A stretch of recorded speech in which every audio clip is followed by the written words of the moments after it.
You can only be you, baby. And today we have a special guest with us, Briahna Gatlin. What's up? From the west side of Chicago. Why you gotta say west side? I'm Briahna. I'm the owner of Swank PR. And I am a journalist turned publicist. And I am an entrepreneur as well. And I travel a lot too. And I like to cook, so I got a lot. She's a great cook. I've always told her she should open up a kitchen. Won't be doing that. Post PR. I think I want to be a DJ. You want to be a DJ? Yes, because every time anyway, I want to be a DJ at some point. College for What? to be a DJ. Yeah. Get out of here. For broadcasting. I wanted to be a DJ. I want to be a music DJ. That's what I want to do. on DJ in clubs. Yeah, she was That was broadcasting. my Can't you tell from her voice? Voice is great on camera. And radio. Thanks. I am Keisha. So it's All-Star Weekend in Chicago. Yes. I know you got a lot going. Thank you for having us and fitting us in your schedule. Oh, really? Keisha, yeah, thank you. Keisha was real. She was like, we need a woman. We need a black entrepreneur. We need a black entrepreneur. We need a woman. So. Family. Hello. Yeah, absolutely. I said we should get you. Great idea. Thank you. Yep. Absolutely. I'm glad you thought about me. No problem. I always got your back. You know, I always got your back. Yes. That's that cancer stuff. Anyway, so we wanted to see how the podcast is based on investing in mindset, health, and wealth. Okay. You tell us your perspective on those things and how it fits into your everyday life as a PR person and as an entrepreneur. So, how do I start? Okay, so being an entrepreneur first is you have to be a self-starter. That's the first thing. So, mindset, I'll start with mindset. Mm-hmm. A lot of people always say, oh my God, I would love to work from home. I would love to, have my own business and have my own hours.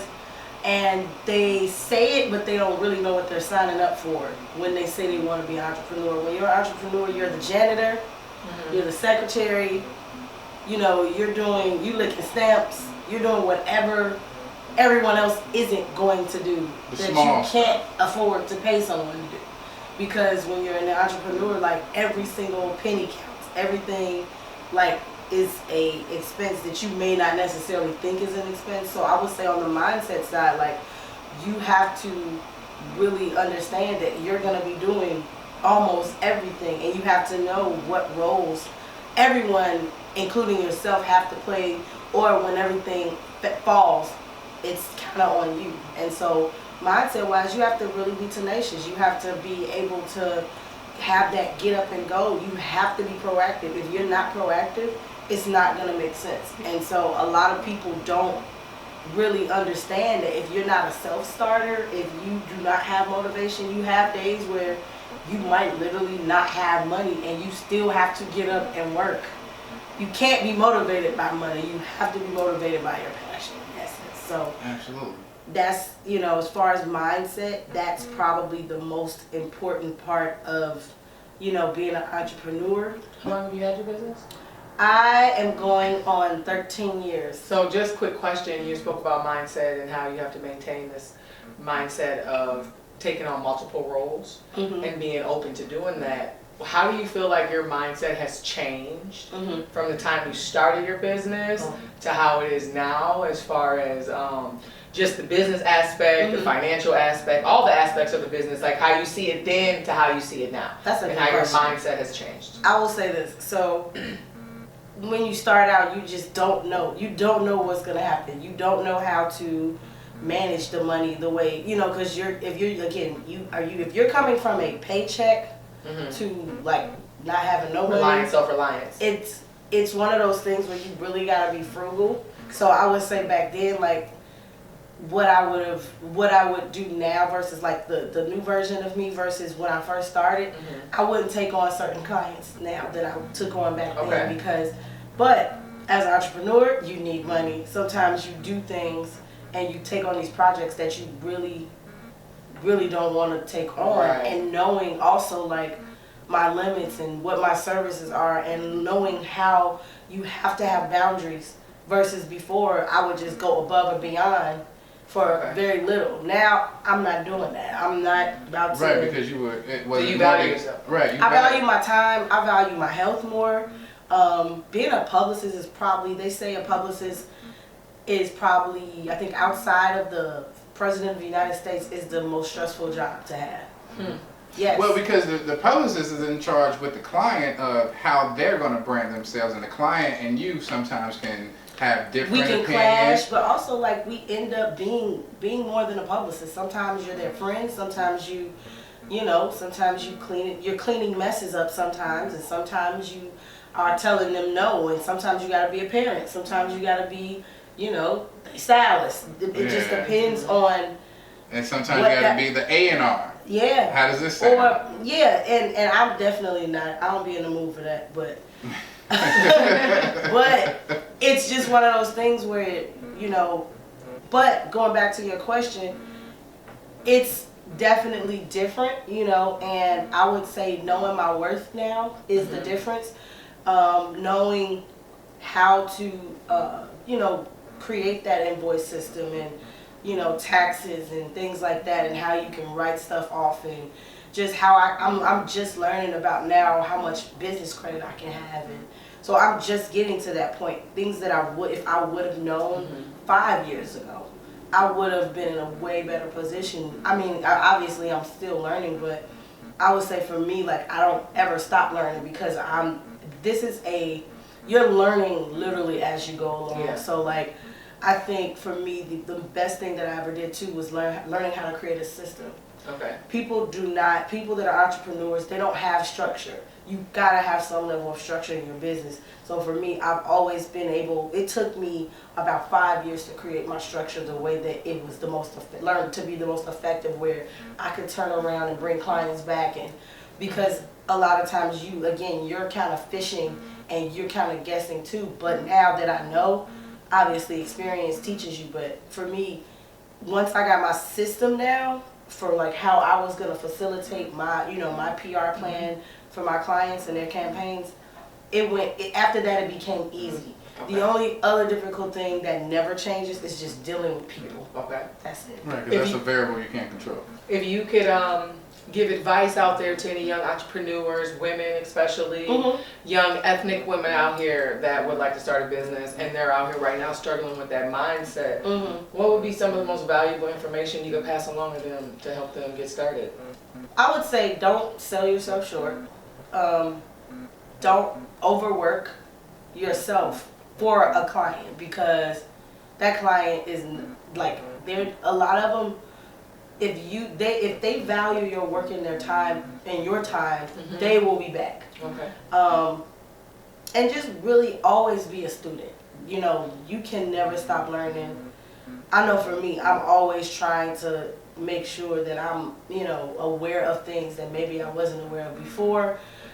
I don't always think I know every single thing, but as time goes on, I've learned how to observe more too. Instead of always just being the talker, and just really, picking and choosing who I work with is also very important, because it's important that you know your clients and that you are able to mesh well with them. Also, biggest thing, make sure you communicate everything 3 times. Absolutely. Because people will say, well, you didn't tell me this. Put it on paper. Make sure they read it. Make sure you read it. Make sure you talk to them eye to eye so you understand what this is. Because again, people, being an entrepreneur, being a black entrepreneur, you always have more to prove. And when you're a woman, you got triple to prove. Yeah. So on top of that, you have all these things you have to prove. So when you're dealing with a client, especially in my lane, it's competitive. Okay. So the only thing that stands out is results and how you carry yourself professionally. So we got to go the extra mile to be professional. We got to go the extra mile to make sure we don't go black on them in situations. And it's a real thing, because it's happened to me. And I'm speaking from experience where I did an event, and it was a huge event. It got great press. But then I think I got on the phone call and I kind of went off, because it wasn't that I went off because I was having a problem. It's just that I did all this work and someone tried to shift some blame to me, and I was like, nah. So But I learned from that. With that being said, how do you feel like that affects your health aspect of it? When you have those moments, you go off, you get frustrated. Yeah, okay. You can also take on stress of the client too. If they not on the same page with you. Well, that's the thing. They always say the client is right. We know that's a lie. But the clients are, the thing is, you have to be able to listen. And that's the key to what I do. Like, I've learned to just listen sometimes. And just, like, you have to listen to people.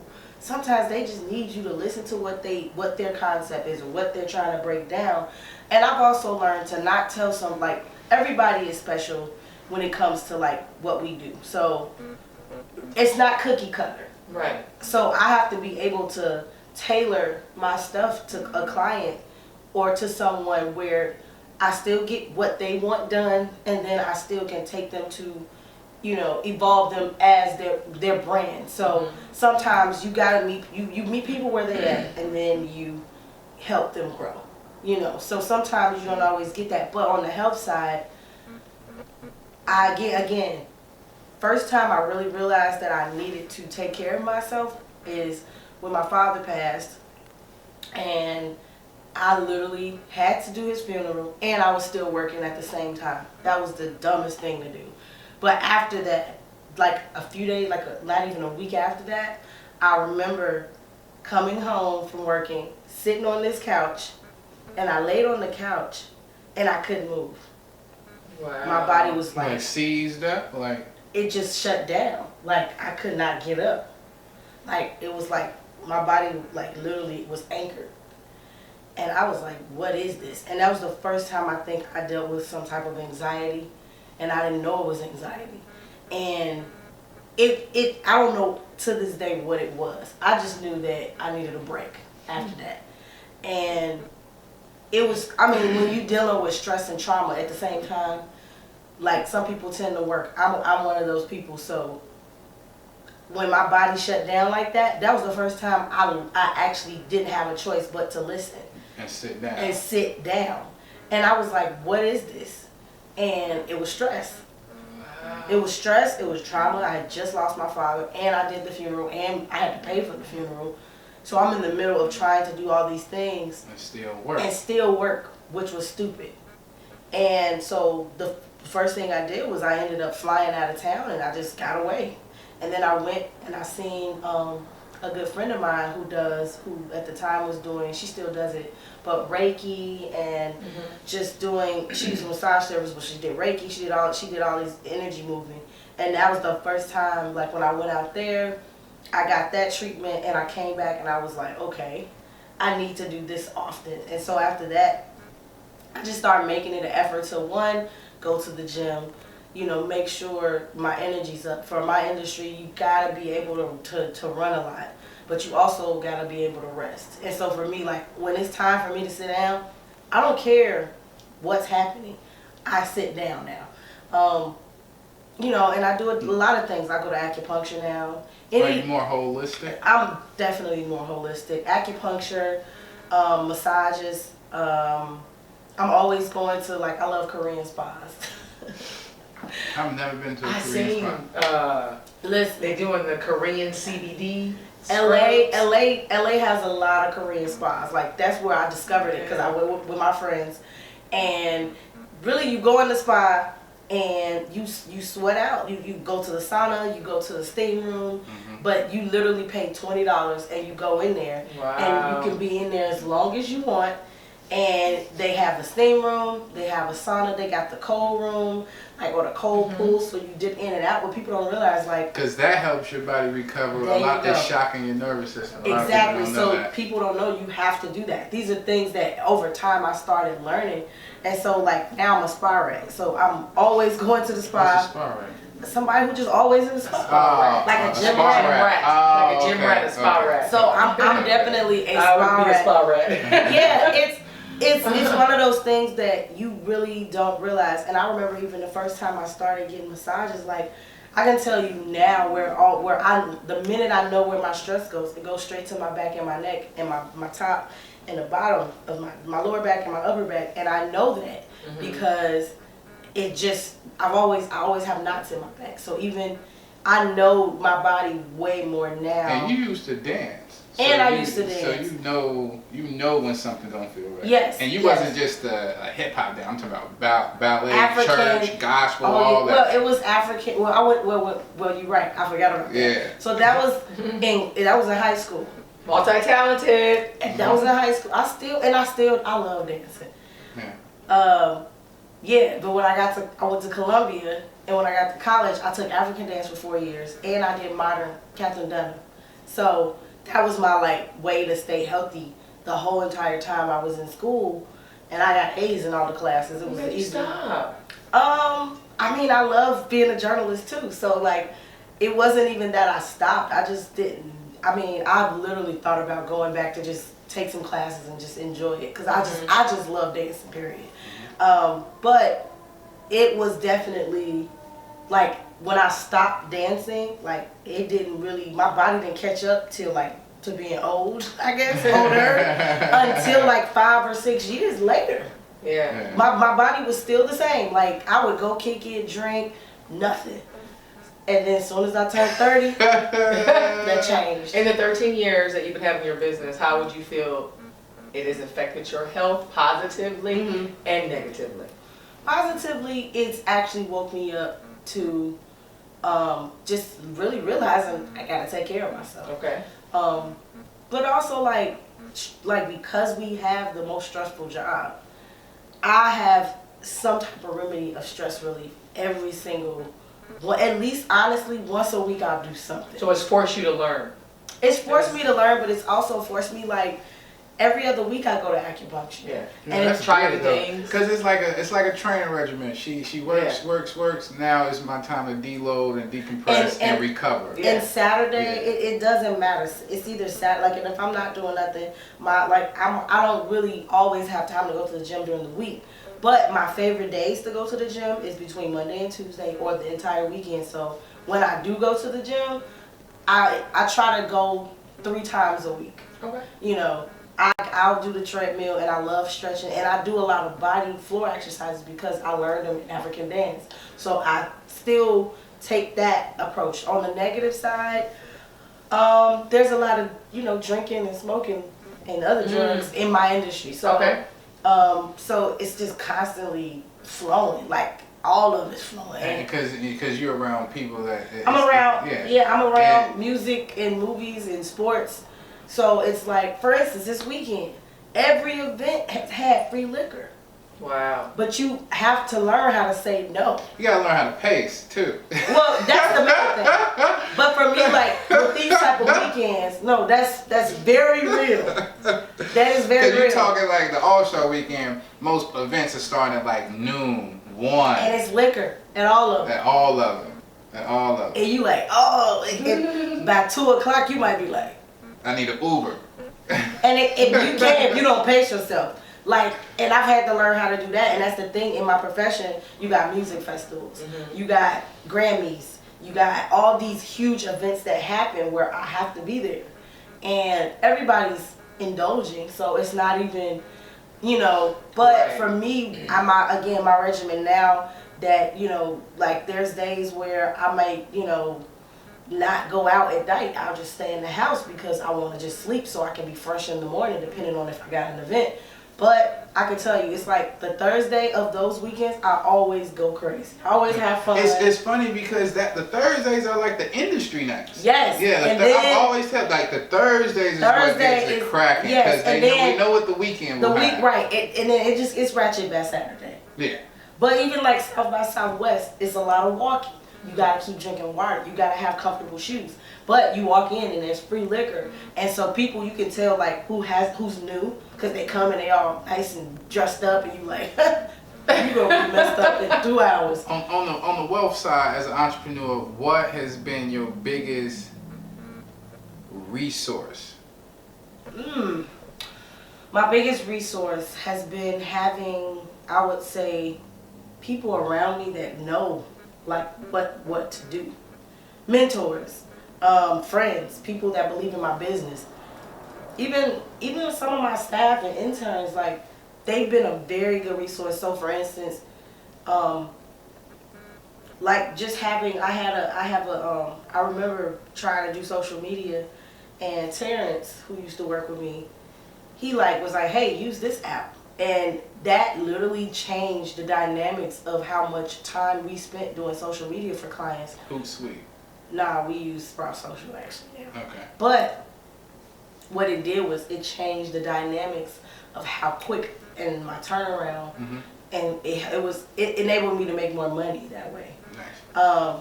So just people really, honestly, just really being open and listening to people. Like I got a friend who helped me get my Dun & Brad number. So, and just helped me, we're working towards, I want to do a festival. And so because I want to do a festival, I'm building my business credit. So I'm transitioning, and that's what I mean. Like for me, it's all about the conversations that you have with people, changing the dynamics of the circle. So for me, it's been my biggest resource has always been people that believe in my business. And they may not, it's not about they may not give me money directly. Right, but they can give you free game.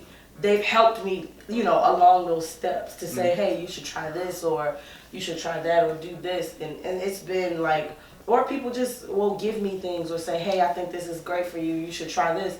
And also speaking on panels and just being able to network has actually expanded my business as well.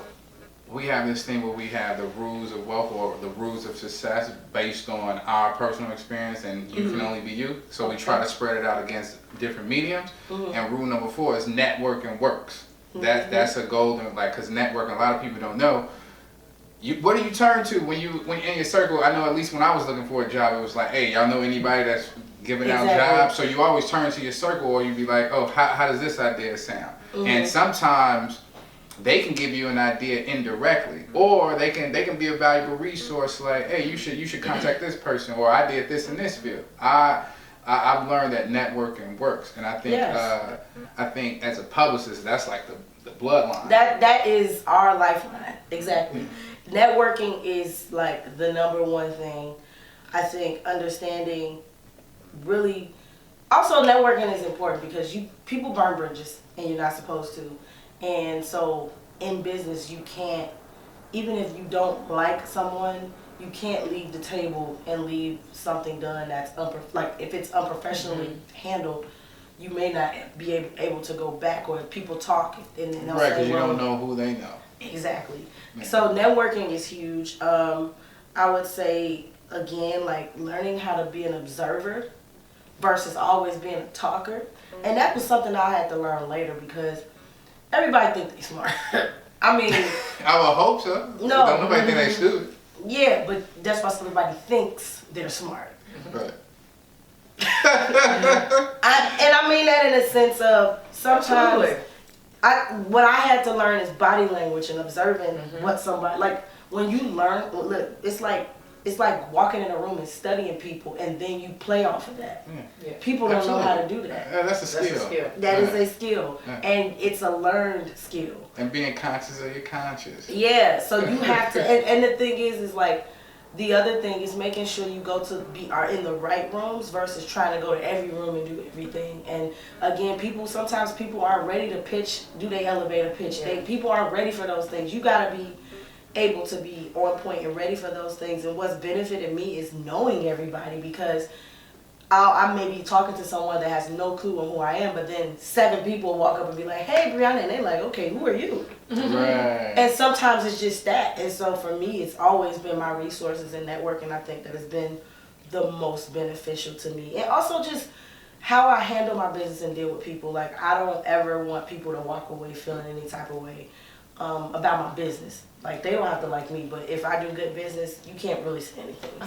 So when you first started your business, when you started doing PR and journalism, was it to build wealth, or was it for out of the love, your passion? Passion. When did you learn, at what point did you learn the importance of building wealth? Oh, I'll tell you right now. You know what I mean? And making it a priority within your business. I got this answer. You can laugh.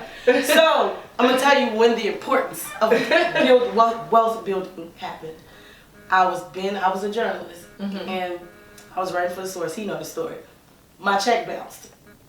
Okay. And it was the era of when the internet was starting to take off and pick up like more people were getting news on the internet versus magazines and newspapers because news comes fast on it. Right there. So when my check bounced, I was just like, oh my God, what am I gonna do? I can't keep being a journalist. Like, I have to figure out a plan.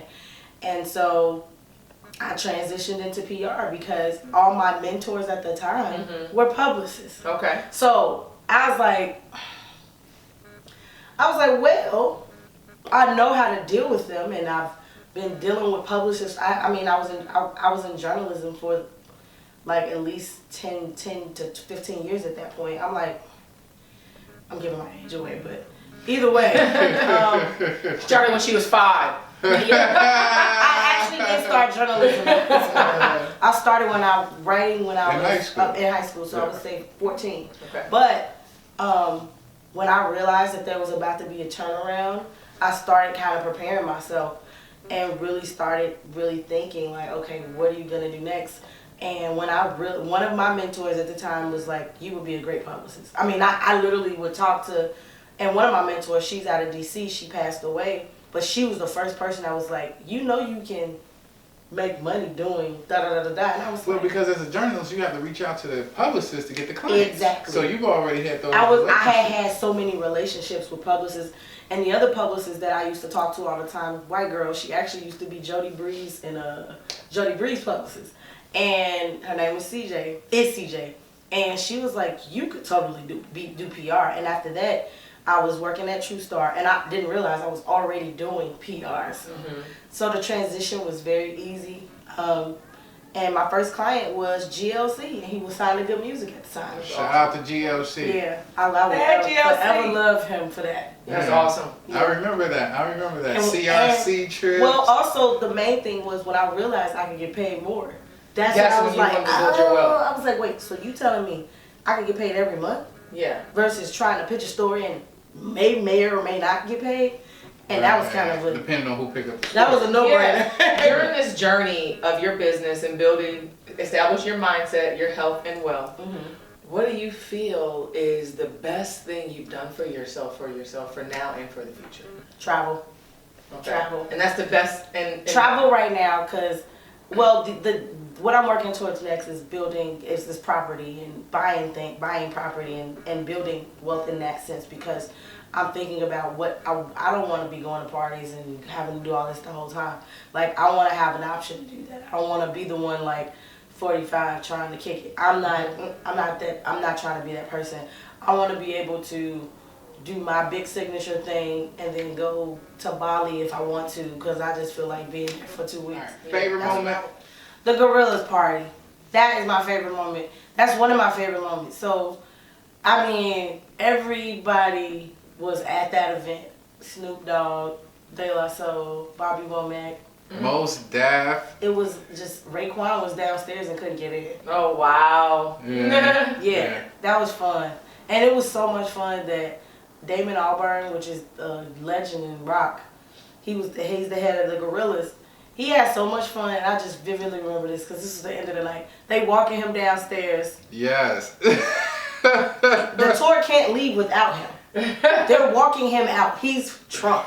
They're walking him out. He turns around. I kid you not. Yeah. He was walking down the stairs. He turns around and says, I just want to go have one more drink. That's exactly what he said. And they waited on him. He came all the way back everybody was sitting on the tour funny. bus. Everybody was ready to go. He had that much fun. They said that the tour was messed up. The shows were so bad the next two dates. So that was because of that event. That sounds like an amazing time. That was awesome. Oh my God. That'll never happen again. No. Hypnotic performed on top of the bar with the horns and the drum. And Hypnotic is a band of 7 brothers. So yes, it's a brass band. Yeah. From Chicago. Yeah. They're still my friends to this day. We still work together. But the other moment I would say is when I did an event with LeBron, and Jay-Z came. No, that's nice. Derrick Rose was there. Julius Peppers was there. Yeah. It was a party that made national headlines. So I always go back to those moments, and I just be thinking to myself, like, I don't know how much I can get impressed by Anything else? I don't know. Like I'm waiting. Like I've had some really good moments, but Sounds like a challenge. But nothing has topped the Gorillas event. And nothing as far as like when you do an event and like Jay-Z comes. What year was this? Shit. 2000. Jay-Z was 2010.